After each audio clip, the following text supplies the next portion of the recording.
नमस्कार दोस्तों, आप सबका एक बार फिर से हमारे YouTube चैनल पर हार्दिक स्वागत। मैं आपका दोस्त विवेक ओगन। आज दोस्तों हम चर्चा करने जा रहे हैं शुक्र ग्रह के बारे में।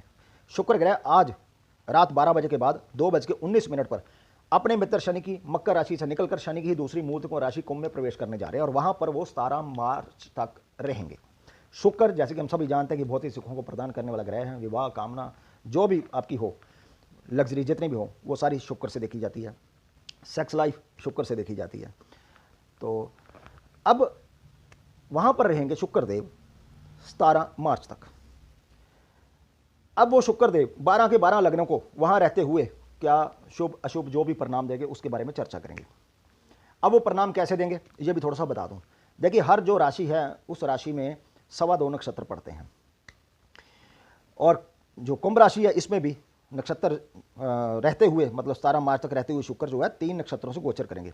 धनिष्ठा से, शतभिक्षा से और पूर्व भाद्रपद से।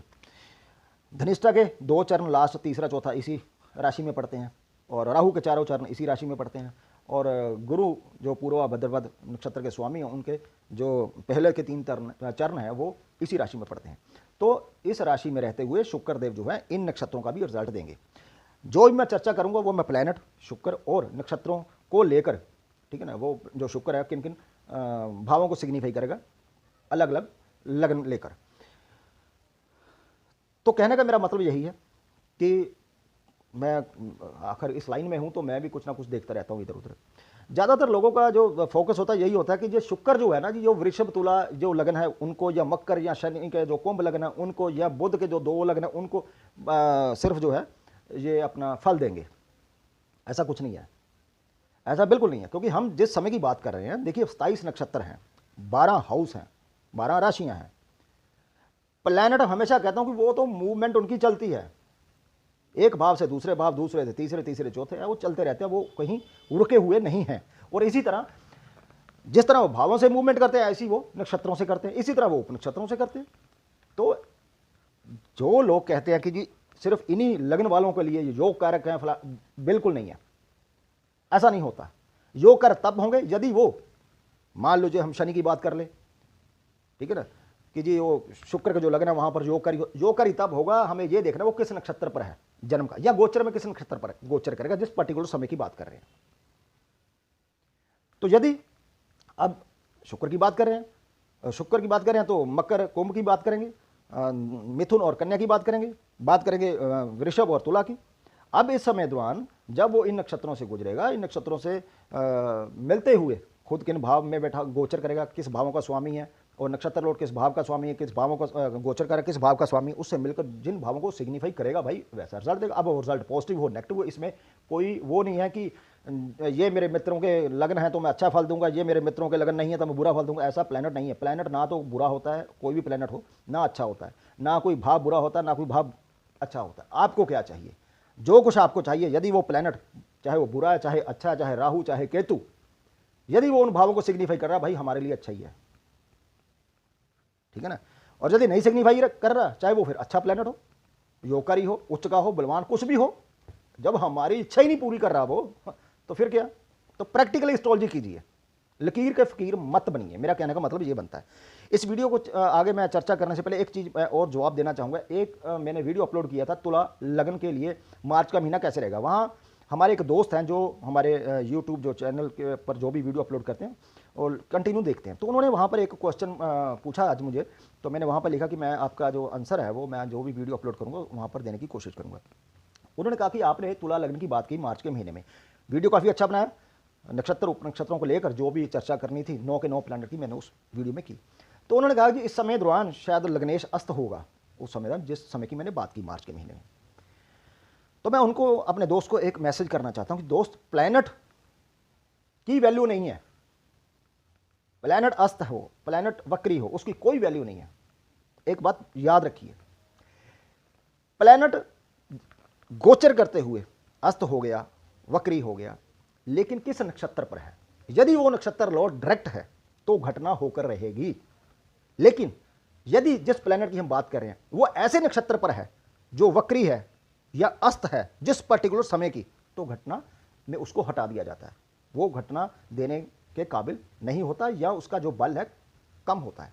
सो मैंने वहां पर तुला लगन में जिन जिन प्लैनेट की बात की, और आपने सिर्फ शुक्र की बात की कि शुक्र उस समय दौरान अस्त होगा, तो यदि शुक्र की बात की है, यदि तो बाकी के जो प्लैनेट है उस समय दौरान वो शुक्र के नक्षत्र पर जाएंगे, तो मैं मान सकता हूं कि हाँ उनके फल देने में कमी आएगी शुक्र की। लेकिन शुक्र यदि खुद अस्त होकर किसी ऐसे प्लैनेट पर गोचर करेगा जो डायरेक्ट होगा, तो घटना होकर रहेगी। तो चलिए चर्चा शुरू करते हैं। सबसे पहले हम जान लेते हैं कि इन जो 3 नक्षत्र सो वो गुजरेगा शुक्रदेव, वो कौन कौन से हैं। वो धनिष्ठा है, शतभिक्षा है राहु का, और पूर्व भद्रपद गुरु का है। 26 तारीख तक धनिष्ठा से गुजरेगा। 26 से लेकर 9 मार्च तक शुक्रदेव जो है वो राहु के नक्षत्र से गुजरेंगे, और उसके बाद 9 से लेकर 17 तक जो है वो गुरु के नक्षत्र से गुजरेंगे। अब एक चीज़ और मैं यहाँ बता देना चाहता हूँ, पहले ही क्लियर कर दूँ। अभी मंगल जो है अपनी ही जो सब राशि उसकी है मेष, वहाँ पर गोचर कर रहा है, और आई थिंक 22 तारीख को वो वहाँ से निकल कर चला जाएगा राहु के साथ, तो अंगारक योग बनाएगा वृषभ राशि में। तो एक दिन मैंने जो है वह छोड़कर चलूँगा। तो जब भी मैं मंगल की बात करूँगा, राहु की बात करूँगा, तो मैं दोनों को इकट्ठा लेकर बात करूँगा। जैसे कि मैंने कहा कि वो 26 तक मंगल के नक्षत्र पर, 9 मार्च तक राहु के नक्षत्र पर, तो मैं राहु और मंगल दोनों को इकट्ठा लेकर चलूँगा जब भी मैं शुक्र की बात करूँगा कि इस नक्षत्र पर या इस समय तक ये फल देगा। क्योंकि राहु ने भी किसके फल देने हैं, हमेशा कहता हूँ कि राहु केतु क्या है। राहु केतु जिनके साथ युति योग करते हैं वो उन्हीं को प्लैनेट को रिप्रेजेंट करते हैं, या फिर जो प्लैनेट उनको देखता है उसको रिप्रेजेंट करते हैं, उसके बाद अपनी राशि को और अपने नक्षत्र को। तो यहाँ पर वो मंगल के साथ होगा, तो वो मंगल को रिप्रेजेंट करे, जो रिजल्ट मंगल देगा वही राहु देगा। तो चलिए चर्चा शुरू करते हैं। सबसे पहले मेष लगन ले लेते हैं। मेष लगन में क्या है, मेष लगन में दोस्तों शुक्र देव 2nd 7 के स्वामी हैं और 11वें भाव में गोचर करेंगे 26 फरवरी तक, जैसे मैंने कहा कि मंगल के नक्षत्र पर, और उसके बाद वो राहु के नक्षत्र पर 9 मार्च तक। अब शुक्र जो है वो 2nd 7 और 11 के स्वामी हैं, और मंगल जो है वो 1st और 8 का स्वामी है और 2nd में गोचर कर रहा है। मतलब शुक्र अब 1st 2nd 7 8 एंड 11 इन भावों को सिग्निफाई करेगा 9 मार्च तक। अपने प्रयासों से आपको आपकी जितनी भी इच्छाएं हैं, जो भी आप करना चाहें वो पूर्ण होंगी अब, और आर्थिक लाभ भी होगा। अचानक से आपको धन प्राप्ति के योग बनेंगे। कोई रोकी हुई पेमेंट भी आपको यहां पर मिल सकती है। 2nd 7 या 11 जिनकी शादी नहीं हुई, शादी यहां पर हो सकती है। मैरिड लाइफ आपकी इस समय दौरान ठीक रहेगी 9 मार्च तक, ठीक है। और नौकरी आपकी अच्छी चलेगी। लव लाइफ, संतान पक्ष के लिए यह गोचर आपके लिए अनुकूल रहेगा दोस्तों। अब मंगल जो है वो एनर्जी का, ऊर्जा का कारक है, तो इस समय आपने आपको आप तरोताजा महसूस करेंगे दोस्तों। लेकिन एक चीज का ध्यान रखना होगा, मंगल की जो दूसरी राशि वृश्चिक है, वहां पर केतु का जो है प्लेसमेंट है वहां पर, और 8 भाव में केतु जो है वो चोट का, एक्सीडेंट का, सर्जरी का कारक होता है। तो यहां पर इस बात का ध्यान रखना। बाकी 9 मार्च तक जो है आपकी आर्थिक हालत, वैवाहिक जीवन, संतान पक्ष, लव लाइफ, व्यापार, नौकरी सब कुछ ठीक है। 9 मार्च के बाद चला जाएगा गुरु के नक्षत्र में, पूर्व भाद्रपद। अब गुरु देखिए, गुरु जो है आपके 9 12 का स्वामी होकर 10th भाव में है। तो अब शुक्र क्या किन भावों को सिग्निफाई करेगा? अब शुक्र 2nd 7 11 9 10 एंड 12 इन भावों को सिग्निफाई करेगा। 2 7 11 ठीक है, और साथ में 10 एंड 12। मैरिड लाइफ ठीक चलेगी, लेकिन सेटिस्फेक्शन अब थोड़ी सी कमी रहेगी, कुछ ना कुछ कमियां आप निकालते रहेंगे। या ये कह सकते हैं 9 10 12 जिसकी वजह से आप व्यापार या नौकरी में हैं, तो यात्रा के कारण जो आपका जीवन साथी है उससे आपकी दूरी बन सकती है। पिता या आपके जो सीनियर हैं उनका आपको सहयोग मिलेगा। धर्म के कामों में आपकी रुचि बढ़ेगी। आप कुछ इन्वेस्टमेंट भी यहां पर कर सकते हैं दोस्तों। खर्चों में थोड़ी बहुत बढ़ोतरी देखने को मिल रही है। कुल मिलाकर कहें जो गोचर है शुक्र का मेष लग्न वाले जातकों के लिए वो अच्छा रहेगा। बात कर लेते हैं वृषभ लग्न वालों के लिए। अब यहां पर देखिए शुक्र जो है 1st 6 का स्वामी होकर 10th भाव पर गोचर करेगा, और मंगल राहु के साथ है, ठीक है। तो इसलिए हम 9 मार्च तक की बात करेंगे। राहु मंगल लगन में, और मंगल जो है वो 6 एंड 12 भाव का भी स्वामी है, और लगन में अंगारक योग है। तो आपका पारा इस समय दौरान थोड़ा सा चढ़ा हुआ रहेगा। तो कहने का मतलब जल्दबाजी से आपको बचना होगा, जुबान पर कंट्रोल रखना होगा। 7वें भाव में केतु, मैरिड लाइफ में दिक्कत, उतार चढ़ाव, असंतोष बना रहेगा। इसके अलावा शुक्र 9 मार्च तक फर्स्ट 6, 10 एंड 12 भावों को सिग्निफाई करेगा। जिनके पास जॉब नहीं उनको जॉब मिल जाएगी, नेम फेम मिलेगा, कोर्ट केस में जीत मिलेगी, इलेक्शन में कंपटीशन यदि कोई लड़ेंगे आपकी जीत हो सकती है। जो पहले से बीमार चल रहे हैं दोस्तों, उनको ध्यान रखना होगा। जो विदेश में या विदेश से रिलेटेड कोई काम कर रहे हैं या विदेशी संस्थाओं से जुड़कर कोई काम करना चाह रहे हैं तो उनको जॉब मिल जाएगी। लव रिलेशन में कुछ ब्रेक दिखाई दे रही है। जिनका डिवोर्स केस चल रहा है और इस समय में यदि केस जो है आखिरी मुकाम तक पहुंच गया तो 1, 6, 10 एंड 12 की वजह से डिवोर्स फाइनल हो जाएगा। मैरिड लाइफ में असंतुष्टि दिखाई दे रही है, लेकिन आर्थिक दृष्टिकोण से यह समय अच्छा जाने वाला है। 9 मार्च से 17 मार्च तक शुक्र पूर्वा भाद्र नक्षत्र पर और गुरु जो है 8, 11 के स्वामी होकर 9th भाव पर। अब शुक्र 1, 6, 8, 9, 10, 11 इन भावों को सिग्निफाई करेंगे। अब यदि आपकी हेल्थ ठीक नहीं थी, अब उसमें थोड़ी सी रिकवरी दिखाई देगी। जॉब नौकरी या आप अपना कोई भी काम करें उसमें भी आपको आर्थिक लाभ यहाँ पर मिलेगा दोस्तों। लेकिन हाँ 8 भाव एक्टिवेट, यहाँ पर थोड़ी सी परेशानी दिख रही है, लेकिन फिर भी शुक्र का कुंभ में गोचर आपके लिए भी काफ़ी आर्थिक जो दृष्टिकोण कहें अच्छा जाएगा दोस्तों। अब बात कर लेते हैं मिथुन की। शुक्र आपके 5th, 12 भाव के स्वामी होकर 9th भाव पर गोचर करेंगे और 9 मार्च तक मंगल राहु के नक्षत्र पर गोचर करेंगे, दोनों इकट्ठे हैं। मंगल 6 भाव का वीक सिग्निफिकेटर बनेगा। क्यों बनेगा? वो इसलिए बनेगा वीक सिग्निफिकेटर क्योंकि वहाँ पर केतु की प्लेसमेंट है। और अब यहाँ पर जो शुक्र है, मंगल की बात है, वीक सिग्निफिकेटर बनेगा। अब मंगल यहाँ पर देखिए डी सिग्निफिकेटर बना, ठीक है ना, लेकिन रिजल्ट मिलेगा लेकिन कम मात्रा में मिलेगा। और 11वें भाव का स्वामी होकर 12 भाव में है। लव रिलेशन अच्छा चलेगा। कोई समझौता करने के बारे में उस समय यदि आप सोचेंगे तो उस समझौते में आपकी मनपसंद बातचीत हो सकती है। 5, 9, 11 जो स्टूडेंट स्टडी में है या किसी कला को परफॉर्म करने के लिए विदेश जाना चाहते हैं उनकी इच्छा पूरी हो जाएगी। यहाँ पर संतान पक्ष से भी शुभ फल मिलेंगे। मैरिड लाइफ अच्छी रहेगी, हेल्थ आपकी अच्छी रहेगी। 9 मार्च से 17 मार्च शुक्र पूर्वा भाद्रपद नक्षत्र पर गोचर करेंगे। अब शुक्र 5, 9, 8, 7, 10 इन भावों को सिग्निफाई करेगा। 5, 9, 7 लव मैरिज यदि आप करना चाहें हो सकती है। 5, 9, 8 जॉब से हटाया जाना या बॉस द्वारा कहना कि भाई परफॉर्मेंस आपकी मुझे ठीक नहीं लगी, आप रिजाइन डाल दें, या कोई कानूनन रूप से आपको जुर्माना या दंड इस समय लग सकता है। धार्मिक एजुकेशन के फील्ड में अस्थायी नौकरी आपको मिल सकती है, स्थायी नहीं अस्थायी, क्योंकि 8 और 9 साथ में सिग्निफाई हो रहे हैं। मैरिड लाइफ में उतार चढ़ाव बना रहेगा। संतान पक्ष से चिंता जो है यहाँ पर दिखाई दे रही है। कुल मिलाकर कहें तो रिजल्ट जो है मिथुन वालों को मिले जुले रहेंगे। अब देखिए मिथुन वालों के लिए क्या है, योगकारी है, चलो खैर। कर्क लगन, शुक्र 4, 11 के स्वामी होकर 8 और 9 मार्च तक मंगल राहु के नक्षत्र पर।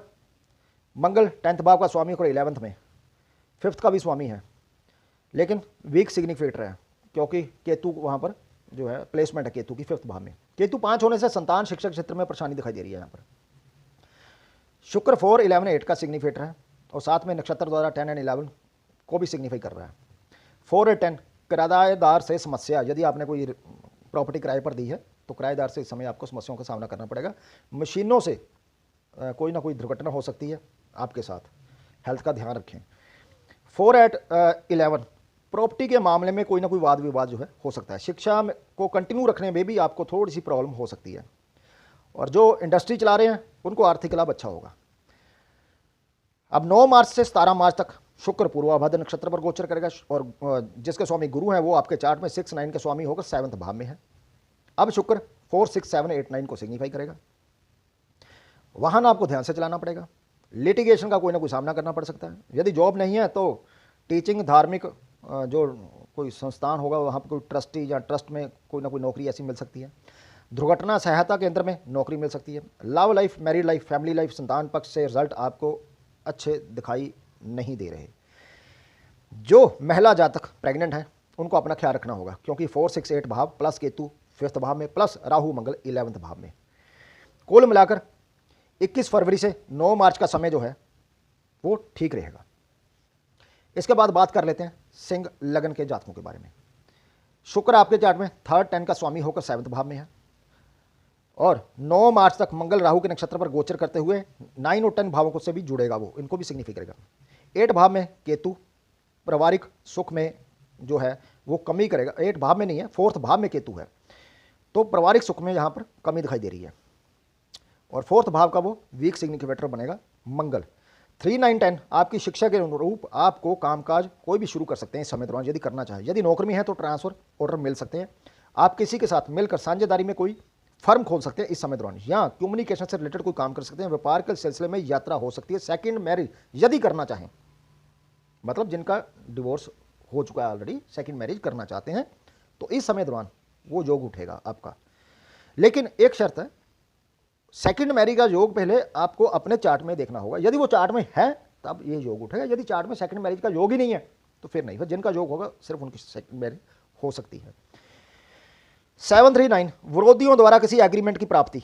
3, 7, 10 संयुक्त परिवार से इस समय दौरान आप अलग हो सकते हैं किसी भी बात को लेकर। अब 9 मार्च से लेकर 17 मार्च तक शुक्र जो है पूर्व भद्रपद नक्षत्र पर गोचर करेंगे और गुरु आपके चार्ट में 5, 8 का स्वामी होकर 6 भाव में है। अब शुक्र 3, 5, 6, 7, 8, 10 इन भावों को सिग्निफाई करेंगे।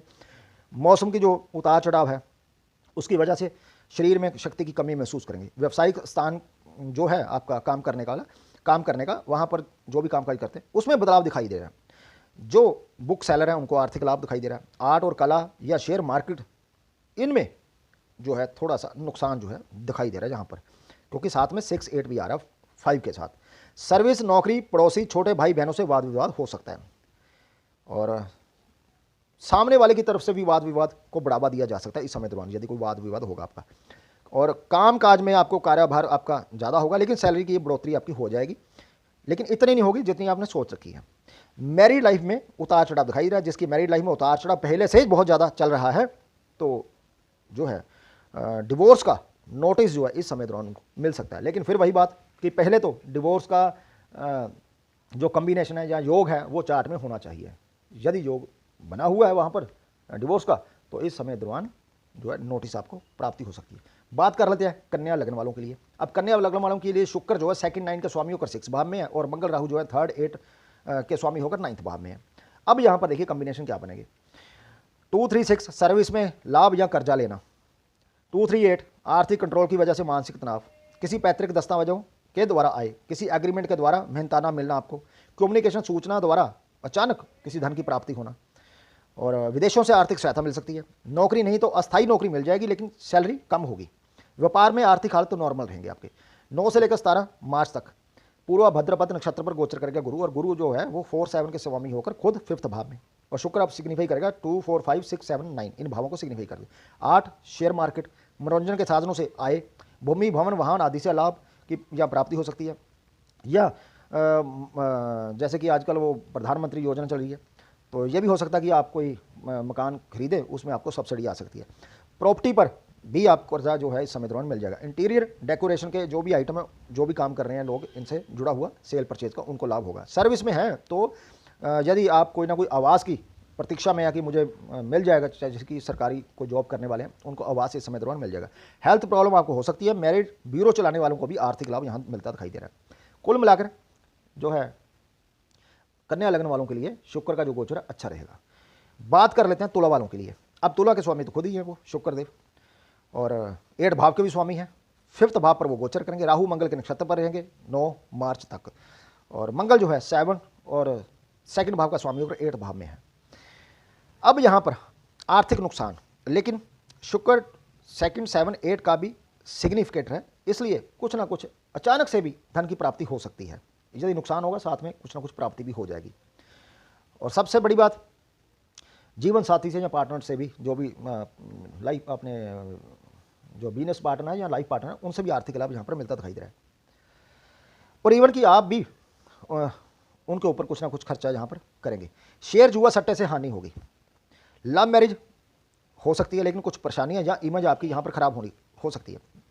मैरी लाइफ आपकी नॉर्मल चलेगी, संतान सुख भी नॉर्मल मिलेगा, फाइनेंस भी आपका नॉर्मल रहेगा। 9 से लेकर 17 तक पूर्वा भद्र नक्षत्र पर वो गोचर करेगा शुक्रदेव, और इसका स्वामी गुरु जो है 3rd 6 के स्वामी होकर 4th भाव में। अब शुक्र 1st 8 5 और खुद, और गुरु जो है वो 3 6 एंड 4 इन, मतलब शुक्र इन सभी भावों को 6 के 6 भावों को सिग्निफाई करे। शिक्षा में यहाँ पर उतार चढ़ाव देखने को मिल सकता है दोस्तों।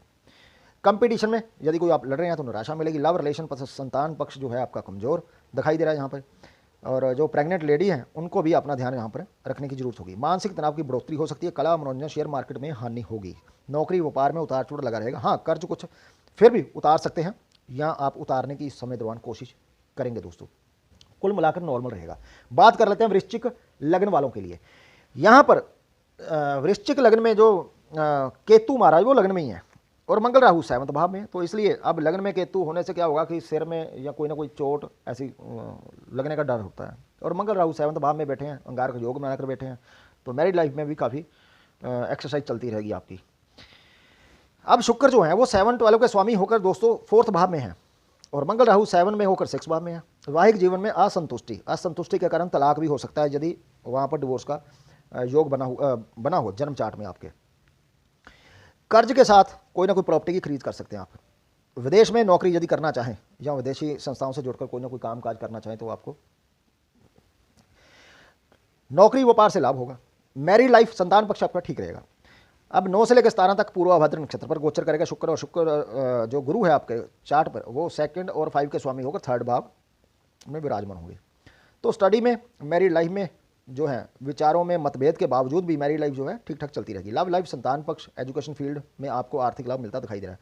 नॉर्मली यदि कहें तो आर्थिक पक्ष से भी वृश्चिक लग्न वालों के लिए भी जो है ये गोचर शुक्र महाराज का ठीक जाएगा। बात कर लेते हैं धनु वालों की। अब धनु लग्न में क्या है, शुक्र जो है 6 11 के स्वामी होकर 3rd भाव पर, और मार्स और जो राहु है वो 5 और 12 भाव के स्वामी होकर 6 भाव पर गोचर करेंगे। जबरदस्त आर्थिक लाभ, काफी ज्यादा। जो विदेश में है दोस्त और यदि वर्क परमिट लेना चाह रहे हैं उनको वर्क परमिट मिल जाएगा यदि उन्होंने अप्लाई किया हो तो। जो दोस्त इंडिया में है और फॉरेन जाना चाहते हैं, वर्क परमिट लेकर इच्छा पूरी हो सकती है यहां पर।